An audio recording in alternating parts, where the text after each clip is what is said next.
जिल्ह्यात मान्सून पूर्व पाऊस सरासरीपेक्षा जास्त झाल्याने सध्या 80% पेक्षा जास्त पेरण्या पूर्ण झाल्या आहेत। त्यात सर्वात जास्त क्षेत्र सोयाबीनचे असून गतवर्षीपेक्षा यावर्षी पेरण्या लवकरच सुरू झाल्याने तूर उडीद या क्षेत्रातही मोठ्या वाढ होत असल्याचे जिल्हा अधीक्षक कृषी अधिकारी राजेंद्र माने यांनी सांगितले। 25 जून अखेर एकूण 210 mm पाऊस झालेला आहे। मागच्या 15 वर्षाचा आपला रेकॉर्ड बघितलं तर जूनमध्ये आतापर्यंत सर्वाधिक पाऊस आहे। म्हणजे जे जूनची सरासरी 126 mm आहे त्याच्या आधीच आपल्याला 210 mm पाऊस झालेला आहे। त्यामुळे आपल्याकडं सर्वच मंडळामध्ये पेरणीयोग्य पाऊस झाल्यामुळे आतापर्यंत एकूण जे सरासरी क्षेत्र आहे आपलं खरीपाचं 5,04,000 हेक्टर, त्याच्या अगेन्स्ट 4,05,000 हेक्टरवर आपली 80% पेरणी झालेली आहे। ह्याच्यामध्ये आपल्याकडचं मुख्य पीक जे सोयाबीन आहे त्याची 3,06,000 हेक्टरपर्यंत पेरणी झालेली आहे, जे 110% गेलेलं आहे। याशिवाय यावर्षी सर्वांना माहीत आहे की तूर, मूग आणि उडीद या तिन्ही पिकांचं क्षेत्र वाढण्याची शक्यता आहे। कारण मागच्या वर्षी जूनमध्ये खूप उशिरा पाऊस सुरू झाला होता आणि उडीद आणि मुगाचा पेरणी कालावधी निघून गेला होता। परंतु यावर्षी आता उडीद आणि मूग या दोन्ही पिकांसाठी वेळेत पाऊस झाल्यामुळं उडीद आणि मुगाची सुद्धा आपल्याकडे पेरणी वाढू शकते। याच्यामध्ये मूग 25,000 हेक्टरवर आहे आणि उडीद आपल्याकडे 45,000 हेक्टर क्षेत्रावर आहे आणि तूर 88,000 हेक्टर क्षेत्रावर आहे। अजूनही आपल्याकडे पेरणीचा कालावधी आहे। काही ठिकाणी वापसा नसल्यामुळे सुद्धा आपल्याकडे पेरणी थांबलेली आहे। परंतु निश्चितच मागच्या 5 वर्षाची जर तुलना केली तर यावर्षी पाऊस आणि पेरणीचा जो काही हंगाम आहे तो आपल्याकडे वेळेत सुरू झालेला आहे। सध्या सर्वांना माहिती आहे की आता खरीप हंगाम सुरू झाल्यामुळं शेतकरी पीक विमा भरण्याकडं शेतकऱ्यांचा कल आहे आणि ₹1 पीक विमा ही योजना शासनाने चालू केल्यामुळं जवळजवळ 100% शेतकरी आपल्याकडं पीक विमा भरतात।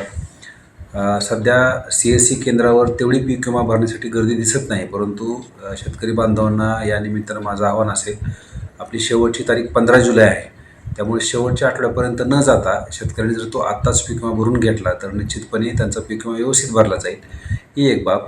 दुसरी महत्त्वाची बाब, बऱ्याच शेतकऱ्यांच्या बाबतीमध्ये आपलं जे अकाउंट आहे, ज्या अकाउंटवर आपण पीक विमा जमा व्हावा म्हणून त्या अकाउंट नंबर देतो, तर ते अकाउंट आधार लिंक असणं आवश्यक आहे।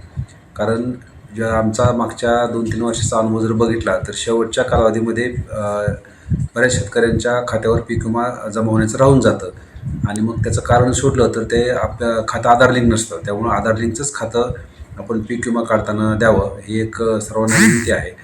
दुसरा महत्त्वाचा पार्ट म्हणजे पीक विमा भरताना आपण दरवर्षी विमा कंपनीच्या मार्फत CSC केंद्र जे आपले जे आहेत, ज्या ठिकाणी पीक विमा भरला जातो त्या ठिकाणी प्रति अर्ज ₹40 दिले जातात पीक विमा कंपनीच्या मार्फत।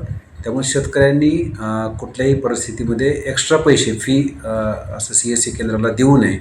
फक्त जर स्वतःचं वैयक्तिक काम जर असेल, म्हणजे सातबारा काढायचा असेल किंवा झेरॉक्स काढायचे असतील तर त्याच्या बाबतीतला तो शेतकऱ्याचा निर्णय आहे, ती त्या CSC केंद्राला आपल्याला द्यावा लागेल। हा एक महत्त्वाचा पार्ट आहे। मी परत एकदा शेतकरी बांधवांना विनंती करेल की आपला पीक विमा व्यवस्थित आणि वेळेत आणि अचूक भरायचा असेल तर आत्तापासूनच आपण तो पीक विमा भरायला सुरुवात केली पाहिजे। शेवटच्या कालावधीमध्ये 15 जुलैच्या आसपास जर आपण गेलो तर मग सर्व लोड येतो, सर्व डाऊन होतो आणि मग काही ठिकाणी पीक विमा भरण्यापासून शेतकरी वंचित राहू शकतात। त्यामुळं आत्ताच वेळेत पीक विमा भरून घ्यावा।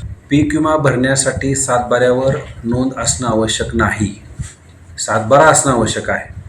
तिथं तुम्हाला स्वयंघोषणापत्र द्यायचं आहे की मी हे पीक आत्ता पेरतोय किंवा पेरलेलं आहे।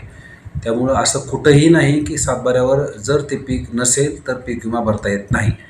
सातबारा हा नंतर अपडेट होतो, आपल्या पीक पाणी हे नंतर होत असते, त्यामुळं अशी आवश्यकता नाही। आपला फक्त सातबारा असणं आवश्यक आहे।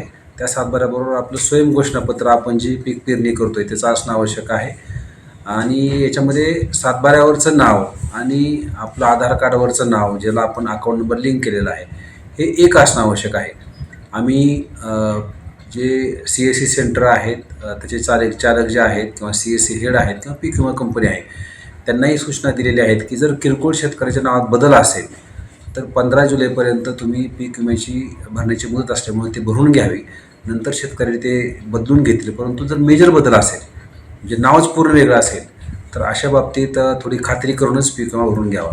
कसं आहे, सध्याची कंडिशन बरी आहे, पण पावसाची जरूरत असते आणि सध्या वातावरण पावसाचं काही तयार होईना झाले, पिकं तोंडाला आलेली आहेत आणि मान्सूनच्या आधीचा पाऊस झाल्यामुळं मिरगी पेरी झाल्या आता मिरगी पेरी होऊन पण आता तोंडाला पीक आलेलं आहे, पण पाऊस लागत नाही. आता पाऊस जर नाही पडला तर दुबार पेरणीचं संकट येत आहे. नाव काय? राजेंद्र कानाडे.